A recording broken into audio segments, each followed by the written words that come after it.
Welcome to Fantasia, home of the Melodious. My name's Azallea, and today I'm going to be bringing you guys an update to my Melodious deck. Now before we begin, I have a couple of things that I want to talk about. First, I apologize for not uploading in the past week. I've been really busy with school and some other things, so I decided to take a break for a week to kind of catch up on all that. The second thing I want to talk about is all of you guys who've been asking me for the Lunar Light combo videos. I'm still working on those, and I'm basically trying to compile all the combos right now and try to figure out how I'm going to present it to you guys and in what format. But yeah, trust me, it is still in the works, and I'm definitely trying my best to put that out for you guys, so please be patient. And I guess without further ado, let's just get right into the deck profile. So first of all, we are running 2 copies of Aria the Melodious Diva. Now you're probably wondering why you're running 2 copies. Well, I'm running 2 copies because I don't really want to draw into the third. Aria in this build is actually better left in the deck to tutor out when you do need her. But she provides targeting and battle protection for all of our Melodious monsters. Second, we're playing 3 copies of Soprano the Melodious Songstress. Now this is the main card of this deck in terms of the Melodious plays, mostly because she can allow you to add a Melodious monster from your graveyard back to your hand, and she allows you to go into fusion summons on the field using materials that you control. So she is definitely the main combo maker in this deck, aside from the rituals. Next off, we are playing 1 copy of Canon the Melodious Diva. Cut her down to 1 because you can tutor her out of the deck whenever you need her, and she's just great for enabling rank 4 plays with Soprano. Next off, we are playing 3 copies of Sonata the Melodious Diva. Sonata is actually really good in terms of giving the attack boost and for all the combo plays with Soprano. She's the main one that you're going to be searching out if you want to go in for fusion plays with for Shiberta, and she's actually just very useful overall despite being a level 3. She allows you to attack over larger monsters without having to activate Shiberta's effect as well. Speaking of attacking over larger monsters, we also play 2 copies of Honest. I believe it's just a staple in this deck, and you can get away with running 1, but I like seeing 2. Well, I guess not seeing 2, but having 2 in the deck, you know, just if you can't recover the 1 from the graveyard, you still have another 1 that you can go into. Plus, he's a level 4 and a light monster, so he's actually pretty useful in that regard if you don't really need to use him for his hand trap effect. Next off, for the last 2 monsters, we play 2 copies of Summoner Monk.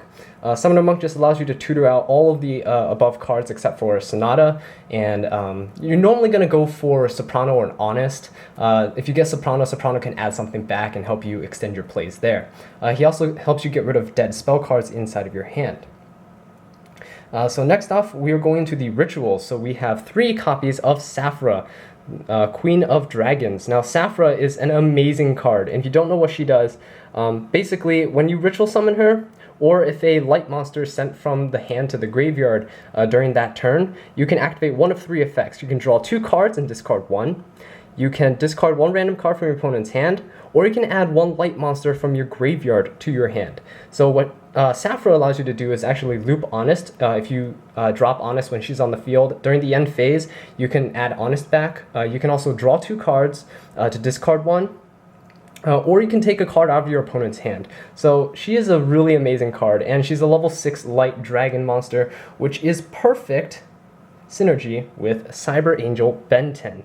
Now Cyber Angel Ben 10 is a new card that just came out fairly recently, and basically if she is tributed, not necessarily for a tribute for ritual summon, but if she is tributed, you get to add 1 fairy type monster, light fairy type monster from your deck to your hand. So Ben 10 actually allows us to search out all of our Melodious monsters and Honest as well. So what happens is if you ritual summon Saphra using Ben 10 can add more combo pieces to your hand, and then you can start establishing your boards from there. So these are all of the monsters. Next off, we're going to go into the spell cards.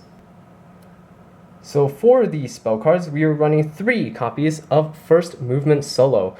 Still running 3 copies of this because if you happen to brick, which doesn't happen too much, or if you decide that you want more protection instead of more offensive plays, you can go first movement to Aria. You could also first move into Soprano to go for some fusion plays. Next off, we were running 3 copies of Pre-Preparation of Rites. Now this card is absolutely amazing and it's always a +1. So what you can do with this is add 1 ritual spell card from your deck to your hand and 1 ritual monster from your deck or graveyard to your hand, whose names are listed on the ritual spell card. So basically what this does is allows you to get Saphra and Saphra's spell card, the ritual spell card that allows you to summon her straight from your deck to your hand. So this card just sets up for the entire ritual summon almost entirely by itself. And in conjunction with that, we play 1 copy of Preparation of Rites. This basically allows us to add 1 level 7 or lower ritual monster from our deck to our hand. Normally with this, you're going to be adding the Benton and not the Saphra, but it really depends on what you're missing in your hand at the moment. And in addition to this, you can also add 1 ritual spell card from your graveyard to your hand. So there's some neat combos that you can do with that as well, in terms of recovering resources. Speaking of the ritual card, we play 3 Hymn of Light. With the Hymn of Light, you can ritual summon Saphra, and it's searchable, so that's always a plus side. The graveyard effect of this, though, basically allows you to protect your ritual monsters on the field from battle or effect destruction. So this allows you to basically give Saphra the protection that she needs. Unfortunately, there's no targeting protection, but that's fine given the fact that Saphra is usually going to be there as a form of utility, and if your opponents are wasting their resources on Saphra, they're probably not dealing with the Melodious monsters on your side of the field in the same turn. Next off, we have 3 copies of Ritual Sanctuary. Ritual Sanctuary is an amazing card. So if you don't know what this does, you can discard 1 spell card to add 1 light ritual monster or a ritual spell card from your deck to your hand. So this basically, in conjunction with Pre-Preparation of Rites and Preparation of Rites, allows you to set up for all of your ritual summons. The other effect of this is that you can shuffle any number of spell cards from your graveyard into your deck, then target 1 light fairy type monster in your graveyard whose level is equal to the number of cards that you shuffled into the deck, and you special summon it. So this is basically a monster reborn, and if you don't remember, Soprano is a level 4 monster. So if you shuffle 4 spell cards in your graveyard back into your deck, you can special summon Soprano. And then Soprano, since she won't miss timing because of how Ritual Sanctuary is worded, can add back a Melodious monster from your graveyard to your hand, which allows you to start looping your resources, start making Shibertas, start making rank 4 plays if you have a cannon, and it's just really powerful tool to have. Because Ritual Sanctuary can shuffle spell cards back, including itself, I'm playing 3 copies of Terraforming just to search it out. Terraforming also allows you to set up your graveyard with additional spell cards so you can use Ritual Sanctuary's effects. If you ever drawn to dead spell cards, we're running a lot of spell cards. You can always discard them with Ritual Sanctuary to search. And speaking of searching fodder and drawing fodder, we have 1 copy of Upstart Goblin, which allows us to thin our deck and draw into it. We play 1 copy of Metaphors Fusion. Now, Metaphors Fusion is an interesting card because if it's in the graveyard, you can shuffle it into your deck to draw 1 card. I don't play any of the Metaphors Fusions or any Metaphors cards, so I can't actually use this for its actual effect, but its secondary effect in the graveyard is absolutely amazing. So Summoner Monk can discard this, Saphra can discard this, and Ritual Sanctuary can discard this from your hand. So you have many ways to get this from your hand into the graveyard, and depending on what discarded it, you can either that turn or the next turn shuffle it back into your deck for an additional draw. So this card basically mitigates the costs of all of our discard fodder, and it's actually absolutely amazing what you can pull off with it. So next off, we're running 1 copy of Instant Fusion just for the Norden to make rank 4 plays. We're running 1 copy of Soul Charge to revive all our monsters if we do need it, and 1 copy of Raigeki just to destroy all our opponent's monsters if we need it. And Raigeki is actually kind of dirty in this deck because you can Ritual Sanctuary, shuffle it back into your deck, and then you can hopefully top deck it eventually when you do need it to wipe your opponent's field over and over again. So that does it for the main deck. There are no trap cards in this build, just for consistency's sake, and because Ritual Sanctuary doesn't really work too well with a bunch of traps, and traps kind of slow down the progression of this deck. So next off, we're going to go into the side deck. Alright, so for our side deck, we are playing 2 copies of Effect Veiler. This is only here because it is a light monster. So when you negate effects with Effect Veiler and you have Sappho on the field, Sappho can add this back if you need it and if the matchup is good. So if you're playing against things like Monarchs, if people are still playing Monarchs, if you're playing against some rogue decks, Effect Veiler might be good in that regard too. Next up, we were playing 2 copies of Maxi, mostly just because we don't have space in the main deck for this, and not every matchup is very good for Maxi. So you don't really want to use Maxi against Blue Eyes, but you want to use it against Burning Abyss and Phantom Knights, for example. Next off, we were running 2 copies of Ghost Ogre and Snow Rabbit. Now, Ghost Ogre and Snow Rabbit has the same interaction with Sappho as Effect Veiler does, in which, since she is a light monster, you can add her back from the graveyard to the hand with Sappho's effect. But what she does is when there's an effect that activates on the field, you can discard this card and then destroy the card. It doesn't negate the effect of the card, but it will destroy the card. So you can get rid of things like Azure Eyes, you can get rid of things like field spells that activate on the field, continuous spells and traps, including Pendulum Zone cards such as Metaphos monsters. So just to list a couple of examples. Next off, we're running 1 copy of Artifact Lancia. Now, you might be wondering, why are you running Artifact Lancia? Well, again, it is a light monster, so as a hand trap, you can discard it, and your opponent cannot banish anything for the rest of the turn. And with that, you can also add it back with Sappho during your end phase, and then continue using it on your opponent's turn. This absolutely cripples Cosmos to the point where they can't really play at all. It also is really good against Phantom Knight builds and anything that really relies on banishing cards. Okay, so next off, we're running 2 copies of Kumungus, the Sticky String Kaiju. Kumungus is just here for removal. A lot of Herald decks have been gaining popularity lately, so Kaijus really just help you deal with that. You don't have to deal with all the negations and stuff. Just give them a Kaiju.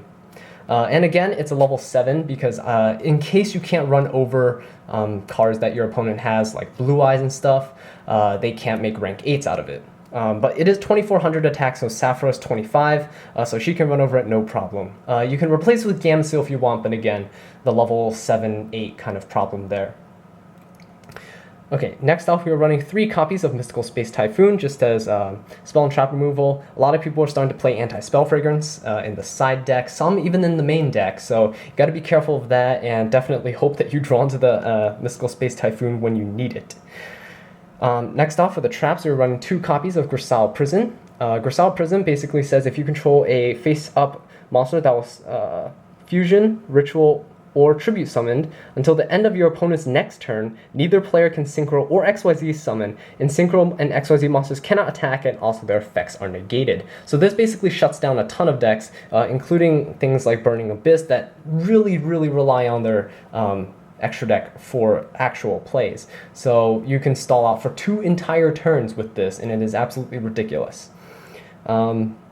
Okay, so next off, we were playing 1 copies of Vanity's Emptiness, just because this is a auto win condition against things like Blue Eyes that really rely on their special summon and don't really have any normal summoned monsters that can deal with large fields. So with that, that is it for the side deck. Next off, we're going to go into the extra deck. Alright, so for the extra deck, we are running 1 copy of Abyss Dweller, which basically allows us to stop all of our opponent's graveyard effects, really good against things like Burning Abyss and Cosmos. Next off, we are running 1 copy of Daigusto Emerald. She allows us to recycle things like Norden, additional extra deck monsters, and cards like Benton and Sappho's that are in our graveyard just in case we need extra search targets for pre-preparation and preparation of rites. And the draw that she gives us is not that bad either. We run 1 copy of Fairy Cheergirl for additional draw power. 1 copy of Diamond Direwolf. Diamond Direwolf is actually really important in this deck, mainly because of the fact that we run a lot of spell cards, like around, I think, like 20 or 21 spell cards. So if Anti-Spell gets flipped on us, we are in trouble. So Diamond Direwolf is mainly there just to get rid of Floodgate cards like that. It can also be used to get rid of problem monsters on the field or to bait out negation as well. Next off, we're running 1 copy of Castel, the Skyblaster Musketeer, for additional removal, and 1 copy of Dark Rebellion XYZ Dragon. He's just a really powerful card overall. Definitely recommend him, especially because things like Shadal Trains and Blue Eyes are running around where they have really big monsters. So Dark Rebellion gets really big himself, and he becomes a problem for your opponent to deal with. Speaking of getting rid of big monsters, we run 1 copy of Utopia, and we run 1 copy of Utopia the Lightning, which basically outs any big boss problem monster in the game right now. And to close off the XYZs, we play some rank 6s. We play 1 copy of Photon Strike Bouncer, just in case you have a Shiberta and a Saffra and you kind of want to go for a defensive option. He allows you to negate a monster's effect that activates. You negate it, and then you inflict 1,000 damage to your opponent. And next we run 1 copy of number 39, Utopia Beyond. Another Utopia card. Has some cool interactions you can do with Utopia and Utopia Lightning, but otherwise you're basically just summoning him to go for game. If you summon him, once he has XC summoned, all of your opponent's monsters' attack becomes 0. So you can just run over everything. He's 3,000 attack as well, so that's basically attacking 3,000 directly. He's very good for closing off the game and all that. So that's it for the XYZ monsters. Next off we go into the fusion monsters. We play 1 copy of Elder Entity Norden for our instant fusion target. Keep in mind you can recycle him with Daigusto Emerald, just as you can recycle instant fusion with Ritual Sanctuary. And next off we are running 3 copies of Schuberta, the Melodious Maestra. Now Schuberta is an excellent card, and she is probably one of the most common cards that you'll see me leave on the field, mainly because during either player's turn, you can target 3 cards in either player's graveyard and banish them. So she's really good against decks like Metaphors, like Blue Eyes, Burning Abyss, maybe not so much Cosmos, but she does become a 3,000 attack beat stick, and with Arya on the field, she does start to become an issue. Luckily for us, she is also level 6, so if you've already used her effect and she's kind of just sitting there on the field, you can always tribute her to summon a Saffra, and there's some cool interactions there. Next off, to cap off the extra deck, we play 1 copy of Bloom Diva, the Melodious Choir. You're not really going to be going to her very often, but she is there just in case you do need her. She is actually very good against Cosmos, by the way. And that is it for the extra deck, and that is it for the deck profile. So thank you guys so much for watching this video. I really do appreciate it. If you enjoyed it, please leave a like, subscribe for more Melodious content, and leave a comment down below letting me know what I can do to improve. And until next time, take care.